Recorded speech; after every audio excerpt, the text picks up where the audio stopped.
வெறும் 100 நாள்ல தமிழ்நாட்டை எந்த அளவுக்கு நாசமாக்க முடியுமோ அந்த அளவுக்கு நாசமாக்கி வச்சிருக்கு இன்னைக்கு ஆட்சி நடத்திட்டு இருக்கிற முதலமைச்சர் விஜயோட தாவேகா அரசு. தமிழ்நாட்டோட சட்டம் ஒழுங்கு தாவேகா ஆட்சியில எந்த லட்சணத்துல இருக்குன்னு பாருங்க. ஆட்டோல போய்கிட்டு இருந்த ஒரு பொண்ண ஒரு மர்ம கும்பல் வெட்டி கொல்றாங்க. கல்லூரியில கஞ்சா விற்கிறதா புகார் கொடுத்த ஒரு மாணவனை 20 பேர் அடிச்சே கொல்றாங்க. விசாரணைன்ற பேர்ல 6 பேர் லாக்அப் டெத். இப்படி தினம் தினம் கொலை கொள்ளை பாலியல் வன்கொடுமைன்னு தமிழ்நாட்டோட சட்டம் ஒழுங்கு சந்தி சிரிக்குது.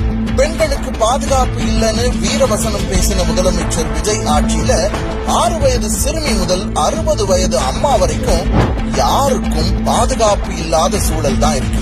சமீபத்துல கூட கிருஷ்ணகிரி மாவட்டத்துல 8 வயது சிறுமிக்கு பாலியல் தொந்தரவு கொடுத்திருக்காங்க. அது மட்டுமா, அவரோட கட்சியோட ராணிப்பேட்டை மாவட்ட செயலாளர் மேலையும் ஸ்ரீவைகுண்டம் தாவேகா சட்டமன்ற உறுப்பினர் மேலையும் பாலியல் புகார் இருந்தும் கைது பண்ணாம இருக்கிறத பத்தி முதலமைச்சர் விஜய் ஒரு வார்த்தை கூட பேசல. படத்துல விவசாயியா நடிச்சு அடுத்த ஜென்மத்துல விவசாயியா பிறக்கணும்னு ஆசைப்படுற முதலமைச்சர் விஜய் தான் விவசாய கடனை முழுசா தள்ளுபடி பண்றேன்னு அறிவிச்சுட்டு ஆட்சிக்கு வந்ததுக்கு அப்புறம் அதை பண்ணாம விவசாயிகளுக்கு துரோகம் பண்ணார். காவிரி தண்ணி கிடைக்கல, மேட்டூர் அணைய சீக்கிரம் திறங்க, வறட்சி நிவாரண நிதி கொடுங்கன்னு விவசாயிகள் ரோட்ல போராடிட்டு இருக்காங்க. ஆனா அவங்கள சந்திக்க நேரம் இல்லாத முதலமைச்சர் விஜய் சினிமா நடிகர் நடிகைகளை மட்டும் நேரம் ஒதுக்கி மிஸ் பண்ணாம சந்திக்கிறார். 200 யூனிட் மின்சாரம் இலவசம்னு முதலமைச்சர் அறிவிச்சாரு.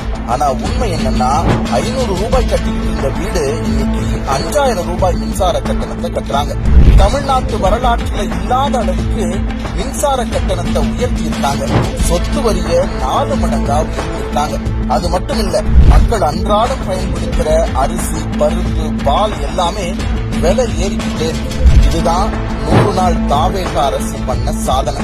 அது மட்டும் இல்ல, பழனி கோவில் நிலத்தை 100 கோடிக்கு போலி பத்திரம் மூலமா வித்தது, அரசு வழக்கறிஞர் பதவிக்கு லட்சக்கணக்கில் லஞ்சம் வாங்கினதுன்னு தமிழ்நாடு தாவேகா ஆட்சியில படுற பாடு கொஞ்சம் நஞ்சம் இல்ல.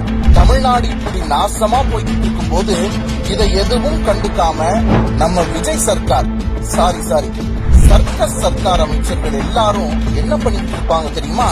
பிஸியா ரீல்ஸ் எடுத்துட்டு இருப்பாங்க. தப்பா தமிழ் பேசுறீங்க, திருத்திக்கோங்கன்னு சொன்னா நான் ஏன் பண்ணணும்னு கேட்கிற உருட்டுக்கட்டை அமைச்சர். வாட்ஸ்அப் மெசேஜ் படிச்சுட்டு அதிமேதாவி மாதிரி பேசுற நிழல் முதலமைச்சர். ஆயிரக்கணக்கான மக்கள் இருக்க ஸ்டேடியம்ல ஏடிஎம் கார்டுல பவுடரை ஒதுக்குற கொக்கைன் அமைச்சர். டாக்டருக்கு படிக்காம எல்லாரும் பிளம்பர் கார்பெண்டர் ஆகணும்னு சொல்ற RSS அமைச்சர். ஸ்கூல் பசங்களுக்கு இங்கிலீஷ் தெரியாதுன்னு அவமானப்படுத்துற ரீல்ஸ் அமைச்சர். இவ்வளவு பிரச்சனை நடந்தாலும் எதுக்கும் வாய் திறக்காம இருக்கிற பொம்மை முதலமைச்சர்னு எல்லாரும் சேர்ந்து தமிழ்நாட்டை ஒரு சர்க்கஸ் கூடாரமா ஆக்கி வச்சிருக்காங்க. மொத்தத்துல மாற்றம்னு சொல்லி ஆட்சிக்கு வந்த தாவேகா அரசால மக்களுக்கு மிஞ்சினது வெறும் ஏமாற்றம் தான்.